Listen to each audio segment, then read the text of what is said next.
learning. That's not an afternoon or a weekend. That's an ongoing process for the duration as you take in new language. It's not flying somebody in to facilitate that for you. It's about setting up that infrastructure of learning and capacity building in your communities so that this is going to last. It's sustainable. It's not going to be something going with that, because that really is it, because it is complex. This learning and adaptive system, okay, needs to be what you leave behind and can be left behind and affordable. That endures. Because those of us on the other end of funding know you're into health, you're into, economics. We're going to take the money and figure out how to make it work for our community. Okay? The real issue is that how do we keep on learning that process, or is it just jumping from funding to funding and whatever you have to tell us this week? So I think it's really important to take the content of what's in it and think about that infrastructure, what's in place. It's not just for one neighborhood, it has to be for all the neighborhoods in a city for that learning to happen.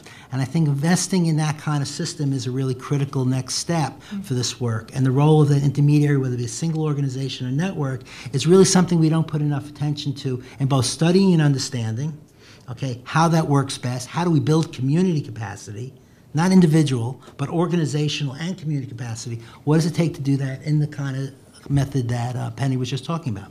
Agreed. This is the direction, yes. Right? So, I'm interested. I mentioned the word we have to shed things as evaluators and as funders of evaluations.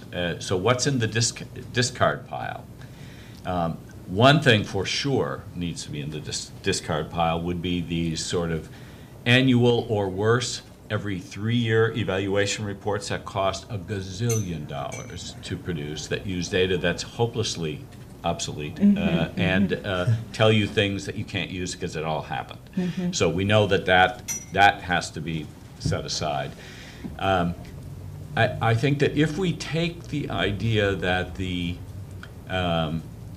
evaluator role can be a kind of mediator with all of the kind of neutrality and judgment that come from having a little bit of distance, in the best sense of the word, that an evaluator can bring to the situation, and allow evaluators, in the way in which they structure their role, to be sort of safe, credible, neutral mediators in these real-time learning situations.